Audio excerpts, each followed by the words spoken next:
წილკნის ღვთისმშობლის საკათედრო ტაძრის მრავალსაუკუნოვანი ისტორია დღესაც განსაკუთრებულ ინტერესს იწვევს. აქ ხშირად ამბობენ, რომ მადლი მხოლოდ ხატიდან კი არა, თავად ტაძრის კედლებიდანაც იგრძნობა. ამ ადგილს 10 წლეულების განმავლობაში სტუმრობდნენ და დღემდე სტუმრობენ ადამიანები სხვადასხვა ქვეყნიდან, რომლებმაც აქ იმედი და რწმენა იპოვეს.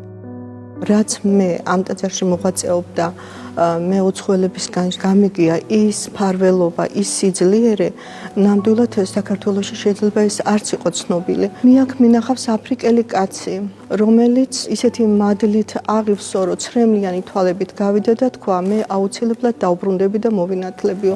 ერთხელ შევესწარი ალბატონს ინგლისიდან იყო დედაო, რომელიც ისე ეფერებოდა თითოეულ კუთხე კუნჭოს, რომ მე გაკვირვებული ვიყავი. 15 წელია ვევედრებიო უფასო, რომ საქართველოში მოხვედრილი ყავიო და იმ ტაძრებში ასურელი მამები რომ მოღვაწეობენო. მოსტიმას დავიზარდიან ეგინი, ხოლო აღაღვირა ხელი შენი ყოველივე განაწყისი გუე. სწორედ ღვთისმშობლის სასწაულმოქმედ ხატს უკავშირდება ტაძრის ყველაზე ცნობილი ისტორიებიც. საეკლესიო გადმოცემის მიხედვით, ხატი საქართველოში ბიზანტიიდან ჩამოაბრძანეს, რომელიც წლების განმავლობაში მორწმუნეთათვის ერთ-ერთ მთავარ სიწმინდედ მიიჩნეოდა. აქ დღემდე ინახავენ ამბებს ადამიანებზე, რომლებიც საკუთარ გადარჩენას, განკურნებასა და სულიერ სიმშვიდეს სწორედ ამ ხატს უკავშირებენ. ერთი ქალბატონი იყო, ისიც ესე ცრემლიანი თვალებით დადიოდა, სანთლებს ანთებდა. 5 ჯერ მაინც იყიდა სანთელი, კიდე დააკლებოდა კიდე. მე ვკითხე მიზეზი ესე რო იყო და ამ ქალმა მითხრა, რომ მე სიმსივნით ვიყავი დააბადებულიო. მეორე დღეს ოპერაციაზე უნდა შევსულიყავიო. წინა დღისით ამოვედიო, რომ დაამშვიდობებულიყავიო ღვთისმშობელსო, იმიტომ რომ ვიცოდი მე ვერ გადავრჩებოდიო და რო წავედიო და ოპერაციაზე შევედიო, მე ჯამთელი ვიყავიო. ექიმები თვითონ გაოცებულები იყვნენო. გადმოცემის თანახმად, წილკნის ღვთისმშობლის სასწაულმოქმედი ხატის შექმნა წმინდა ლუკა მახარებელს უკავშირდება. იგი საქართველოში ერთ-ერთ უძველეს ფერწერულ ნიმუშად მიიჩნევა. ხატზე ღვთისმშობელია გამოსახული, მის ორივე მხარეს კი მთავარანგელოზები, მიქაელი და გაბრიელი. დღეს ეს უძველესი სიწმინდე საქართველოს მუზეუმის განძსაცავში ინახება. ტაძარში კი მისი ასლია დაბრძანებული. ვიდრე მირიანეფე გაქრისტიანდებოდა, უფლისწული ბაქარი იმყოფებოდა ბიზანტიის იმპერატორთან მძევლად იყო იქ. როდესაც მე უკვე ქართლი მოექცა გაქრისტიანდა, დიდი პატივით დააბრუნეს სამშობლოში.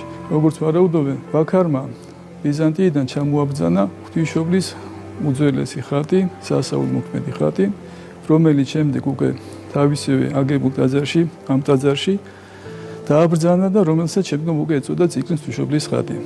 არს ეკლესია წილკანს ღვთისმშობლისა, გუმბათიანი და შვენიერი. აღაშენა მეფემან ბაქარ, ზის ეპისკოპოსი, წყემსი მუხრანისა, ორივე არაგვისა და ბაზალეთისა, ვახუშტი ბატონიშვილი. ისტორიული წყაროების მიხედვით, წილკნის ეკლესიის დაარსება სწორედ მეფე ბაქარის სახელთან არის დაკავშირებული. მე-4 საუკუნეში, საქართველოს გაქრისტიანების პირველ წლებში, ეს ადგილი უკვე იძენს განსაკუთრებულ მნიშვნელობას.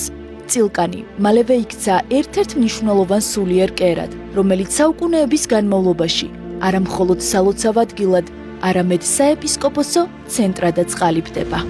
სამეფო ნაგებობა იყო და თავიდანვე გათვლილი იყო საეპისკოპოსო ტაძრად, ესე ვარაუდობენ. ქრისტიანობის პირველი წლები იყო და ჯერ ეს ჩამოყალიბებული ბოლომდე არ იყო ეს ჩუქურთმების გამოსახვა რაღაცა და აი მაცხოვრის ხატის თავზე რო არის ჩუქურთმა. აი იმ ჩუქურთმაში ესე აისახება ის წარმართული დროიდან ქრისტიანობაში გადმოსვლა. ეს პერიოდი აისახება ამ ტაძარშიო. წილკნის ღვთისმშობლის საკათედრო ტაძარი არაერთ სასულიერო მოღვაწეს უკავშირდება. მათ შორისაა ასურელ მამათაგან ერთ-ერთი, წმინდა ისე წილკნელი, რომელიც გადმოცემით სწორედ ამ ეპარქიას ხელმძღვანელობდა და ქრისტიანობის გავრცელებაში მნიშვნელოვან როლს ასრულებდა. მისი განსასვენებელი დღემდე ამავე ტაძარშია, რაც წილკანს განსაკუთრებულ სულიერ მნიშვნელობას ანიჭებს. მინდა ისე მღვდელმთავართან დაკავშირებულია მისი ერთ-ერთი დიდი სასწაული. სწოვეს რომ უფლისწიდება გვიჩვენო შენცაო და წმინდა ისე დიდი ხანი ილოცაო ღვთისმშობლის ხატთან. და აქედან მერე გავიდნენ მდინარე ქსანზე, დასავლეთით წავიდნენ და მდინარე ქსანში კვერთხი ჩაყო და მდინარეს უბრძანა იესო ქრისტეს სახელით რომ მის კვერცხს გამოყოლოდა. ეს წყალი ჩამოიყვანა ტაძრამდე. დიოდა მე-20 საუკუნის 50-იან წლებამდე. აი მთელი 14 საუკუნე ისეთ სასწაული მოახდინა, რომ 14 საუკუნე ხალხი ხედავდა და ახსოვდათ, რომ ეს ისე რკინიგზის გამოყვანილი წყალი იყო.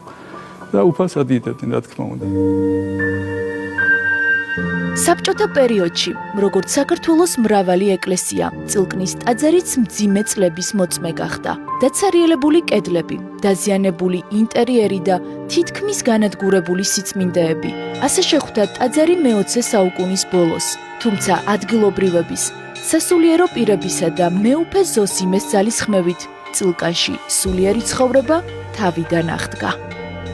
ხაც ეთყობა კედლებს გამორულები, რომ სუგაზონზრული იყო, იმიტომ შანთლები რო არ იყო, ხალხი კედლებზე ამაგრებდა ეს სანთლებსო და თავისი ხელით წმინდა და მეუფე ამ კედლებს სისხლები გდიოდა, ბავშვები ეხმარებოდნენ სოფლის გაწმინდეს, გაასუფთავეს და 1988 წლის 21 ნოემბერს მოხდა ხელახალი კურთხევა წილკნის ღვთისმშობლის ტაძრის. ეს იყო ფაქტიურად ხელახალი დაბადება. მეუფე ხშირად ბრძანებს ხოლმე, რომ ყველა ტაძარს თავისი განსაკუთრებული მადლი აქვს. ჩვენი ტაძარი ღვთის დაფარული მადლის მატარებელია იგივე. რომ შემოდიხარო, შეიძლება თავიდანვე თავისთავი არ გაგიცხადოს, მაგრამ თუ ადამიანი გულს გაუხსნისო, თუ დაინახავს შენში რწმენასო ღვთისმშობელი, მერე თავის დიდებულებას დაგანახებსო.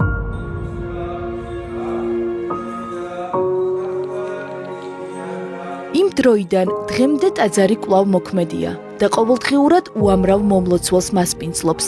ადამიანები აქ მოდიან იმ იმედით, რომ რაღაც უხილავს, მაგრამ მნიშვნელოვანს იგრძნობენ. იქნება ეს რწმენა, სულიერი სიმშვიდე თუ ის, რასაც თავად სასწაულს უწოდებენ.